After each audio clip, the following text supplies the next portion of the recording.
A young boy, utterly captivated by the notorious creepypasta figure, Jeff the Killer, dreamed of embodying his dark persona one day. Gradually, he wove this sinister character into every aspect of his identity, enacting his chilling fantasies with frightening precision.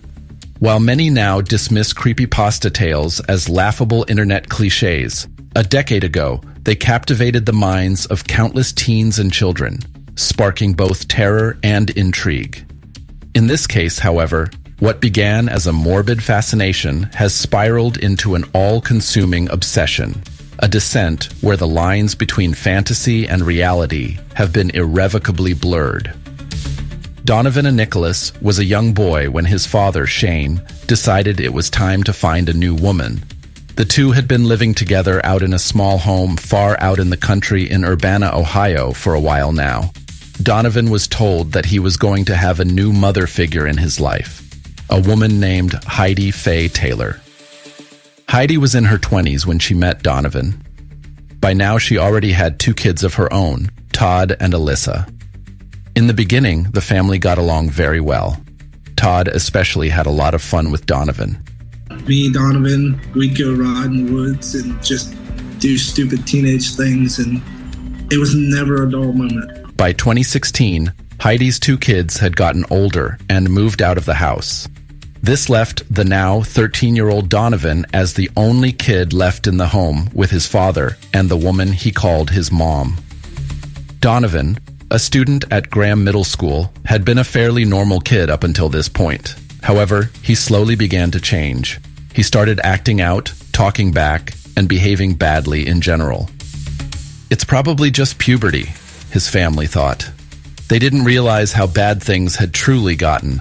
Is that Donovan was a catered child, as in he got just about everything he wanted. And he did not like to be told no. And I think that he got a burst of real anger in puberty. Our emotions are heightened. And I think he just got mad because he wasn't getting his own way. Donovan was pretty active in the creepypasta scene online back in 2017. At 14 years old, he was particularly interested in a character called Jeff the Killer. At this point, I'm sure most of you out there at least know the gist of what this character is about, and I have no doubt you've seen his face. But I'll explain a little about him just in case. In the original story, Jeff was an angsty teenager who was often bullied. Ultimately, the bullies set him on fire, and he was left disfigured. His mother caught him carving a smile into his face with a knife, as he said he no longer had the energy to do so himself. He then burned off his own eyelids so he would always see his own face.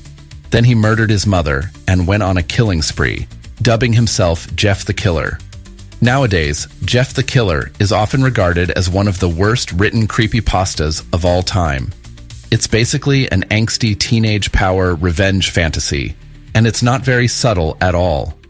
Regardless, the story is nevertheless iconic. More so, the image associated with it. Donovan, while talking with his friends, expressed an interest in being Jeff the Killer himself. In some text, his friend would joke about becoming a mass murderer and how he would go about it. Donovan, mainly listening, only chimed in with, "I would be Jeff the Killer." He had come to romanticize the idea of being some sort of spurned, anti-hero type killer character. Donovan had gotten a girlfriend at his young age, albeit online. The two had been talking for quite some time. Being hormonal teenagers, the talks often got spicy. However, things crossed the line when the two started sending nudes to each other. Heidi herself ended up coming across this on Donovan's phone. She was appalled, to say the least. Having this kind of material on his phone, consensual or not, was highly illegal after all. Heidi took Donovan's phone away and forbade him from talking to this girl. She told him that she would be informing his father, Shane, when he got home. Donovan was infuriated. She had just taken his girlfriend away from him, he thought. In addition, he was also humiliated.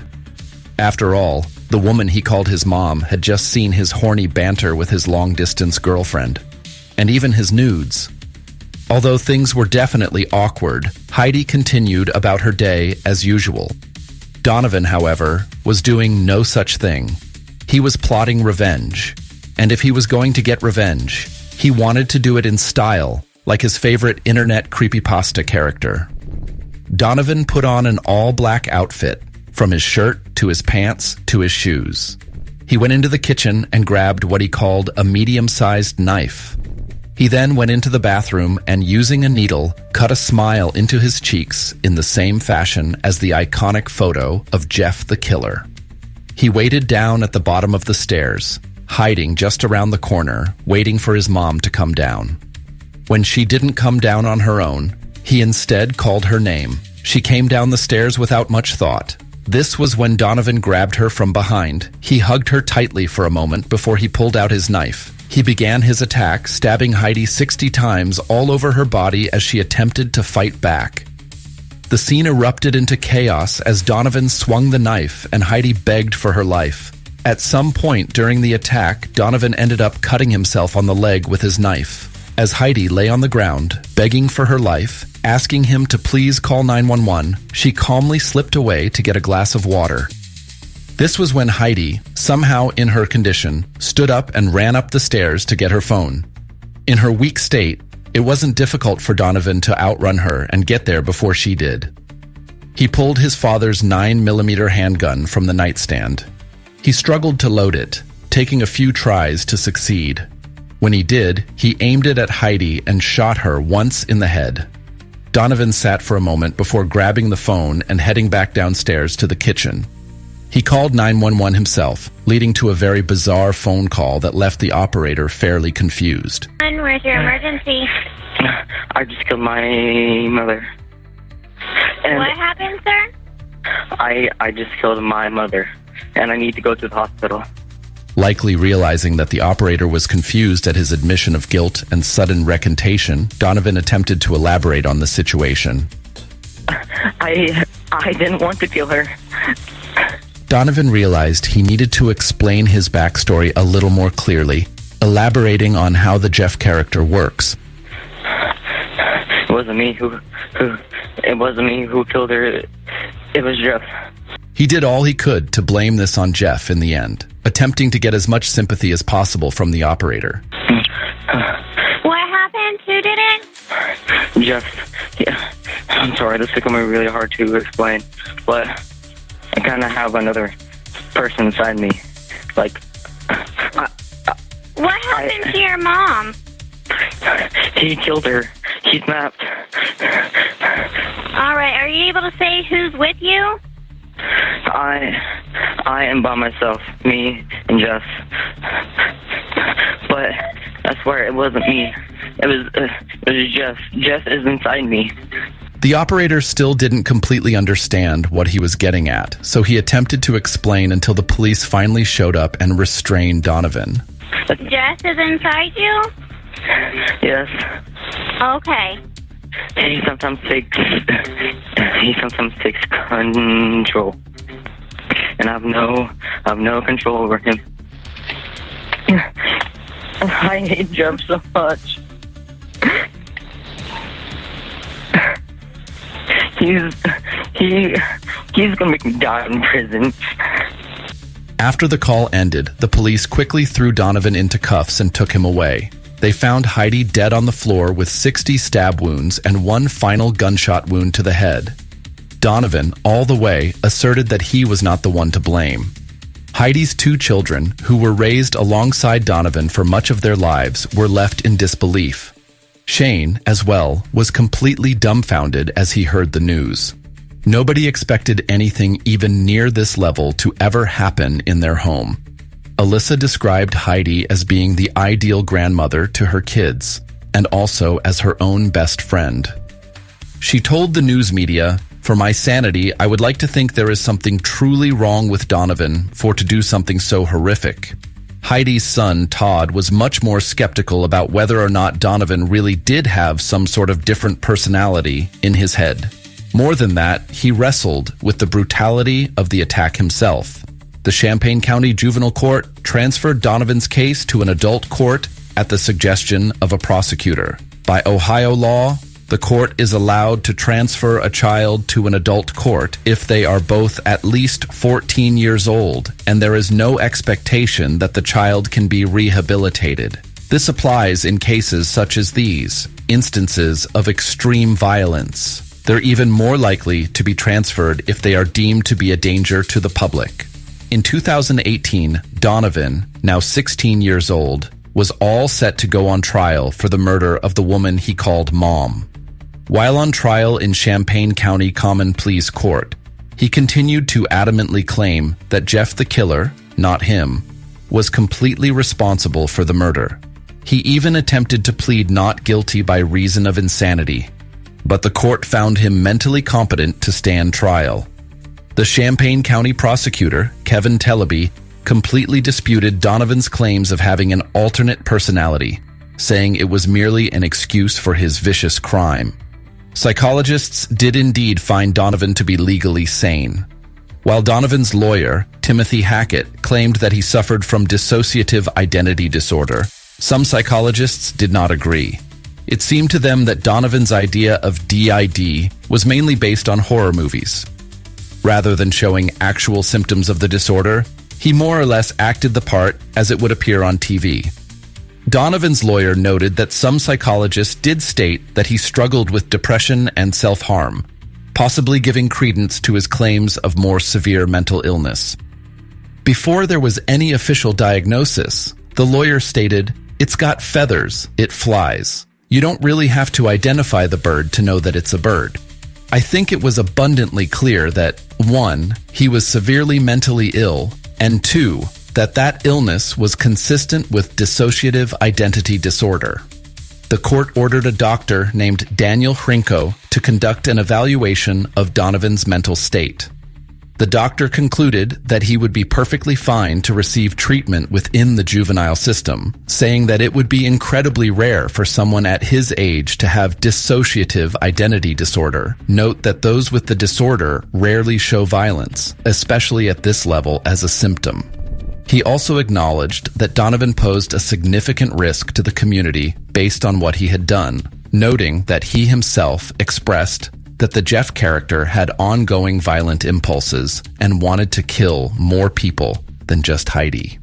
In the end, Dr. Hrinko did diagnose Donovan with DID regardless, but he noted that he believed Donovan could be rehabilitated, saying that the decision to deem him as beyond rehabilitation was based on unsupported findings. Donovan's lawyer would have preferred that Donovan be given some sort of mental health treatment rather than end up in jail, saying, "There is an important societal issue as to what age do we give up on children for their rehabilitation prospects, and what age do we not?" The jury didn't even deliberate for a full 3 hours before finding Donovan guilty of the murder. Just a few days after his 16th birthday, he was convicted as an adult of aggravated murder. He was sentenced to life in prison, only being eligible for parole after 28 years. It was explained that 3 years had been tacked onto the sentence for a specific firearm violation in relation to the case. Nicholas was given a short opportunity to speak during his sentencing, during which he apologized and explained that there was neither a reason nor an excuse for what he had done. He said, "I do not care about myself as I do for my family. I do not care how long I am locked up for. The only thing that I want is what's best for my family." As he apologized again and again, he expressed his intent to receive mental health treatment, still insisting that Jeff the killer lived in his mind. According to his family, this was all in line with what he had been saying during visitation. Heidi's son, Todd, recalled these meetings saying, "How do you know it's sincere, though? Anybody can say sorry." Despite the apologies, Donovan and his lawyer expressed their intentions to appeal the case, causing it to continue over into the next year. Over the next few years, the debate over whether Donovan's case should have been transferred to an adult court or not became a huge problem. It came to the point where a vote was going to be held to see whether or not they should overturn the decision. 3 judges voted against reversing the decision, saying that they didn't abuse their power when transferring Donovan to an adult court. 4 other judges, however, voted to reverse the decision. It was said Donovan was a juvenile after all. They based this decision on the psychologist's findings that Donovan was indeed capable of rehabilitation. In 2020, Donovan worked harder to appeal his conviction. His attorneys used this reversal to their advantage, saying that it was never proven that he couldn't be treated in the juvenile court system. His lawyer, Timothy Hackett, said, "He was wearing a glow-in-the-dark dragon t-shirt on the day of the offense in this case. This was a child by any measure. Instead of receiving age-specific treatment for serious, severe mental health issues, he is now at Ross Correctional." Fast forward to 2022. Donovan is now 20 years old, sitting in jail, awaiting to see whether or not his appeal succeeds, or he ends up rotting away in jail for the rest of his life. He was told that his case would be going back to Champaign County's juvenile court. This was very good news for his case. On June 16th, Donovan entered a plea with the Champaign County Juvenile Court Judge, Brett Gilbert. He pleaded guilty to aggravated murder with a serious youth offender specification. As a result, the gun charges were dropped. Donovan told the judge that he had never attempted to seek mental health care as a kid because he feared he would get in trouble if he confided in anyone. He said, "When I was 14, I was not in my right mind. I believed I was truly alone. I realized, looking back, I was so wrong. I had the most loving family. It was my fault for not believing them. My mind started breaking down. I felt so broken. I want to properly apologize to my family. I realize now how much they love me. I was wrapped up in my own self-pity. All my fears and doubts went away after therapy. When I found God, I opened up as a person. I have learned to trust people. I can't express how different I am today. I hope I can do what I can to ease my family's pain. Pain." Donovan then expressed an interest in having his own family one day, a statement that shook the prosecution. The assistant prosecutor reminded the judge that this murder was, in her own words, heinous.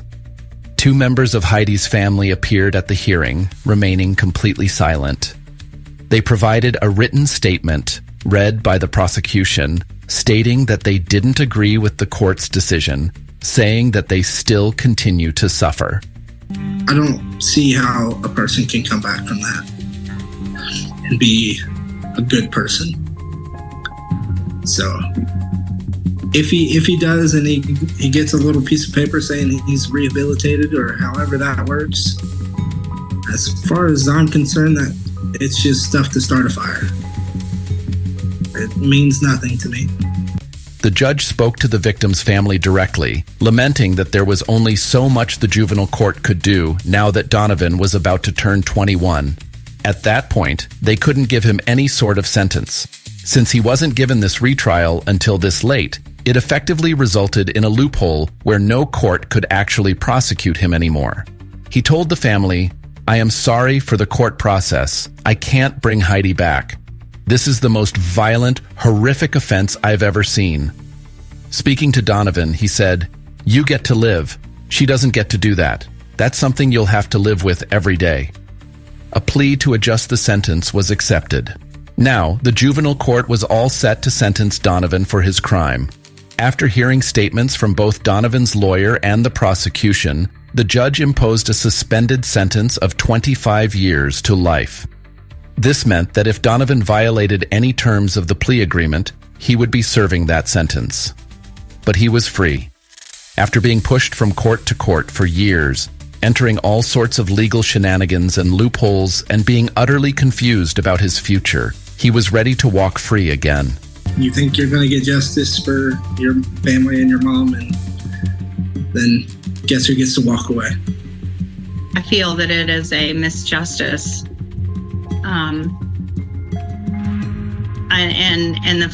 I'm appalled.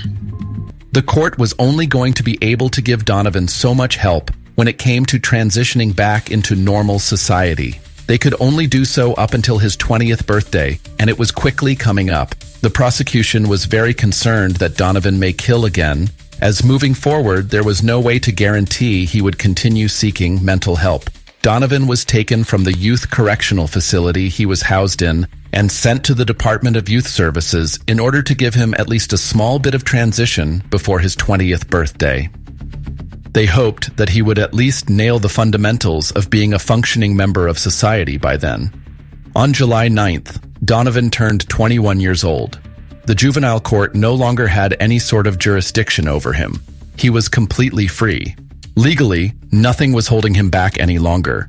He has absolutely no restrictions on his life or his freedom. Donovan's father, Shane, came to pick him up from the youth facility. Heidi's son, Todd, was riding along in the passenger seat. Donovan hopped into the back seat. The ride in the car was long, quiet, and awkward.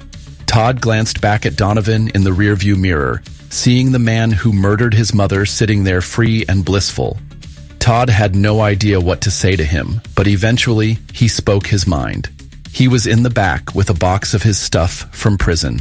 It was very quiet. He didn't say a word. I looked at him in my rearview mirror and I was like, if I hear your name in any negative way, I'm not going to tell you what's going to happen because I don't exactly know, but just know I don't want to hear your name unless it's for getting Citizen of the Year. He told me he understood. He assured me that he's going to keep going to counseling. He's going to keep seeing doctors and stuff and slowly try to get his life together. And he says he hopes one day that we can put this behind us. And then he started crying. I was like, it'll never happen. It's like, I'm sorry. As much as I love you and as much as I care about you, it's never going to happen. Shane and Donovan have declined any sort of interview ever since. As of the writing of this story, they have only spoken out once, stating that Donovan continues to get mental health care. This tale blurs the line between obsession and reality, a chilling reminder of how darkness can fester in the human mind. If this story chilled you to your core, don't let it end here. Smash that like button if you believe these stories demand to be heard. Share this video with someone who understands the weight of true crime's grip on the soul. And subscribe to Beyond the Crime if you dare to stare, week after week, into the abyss with me.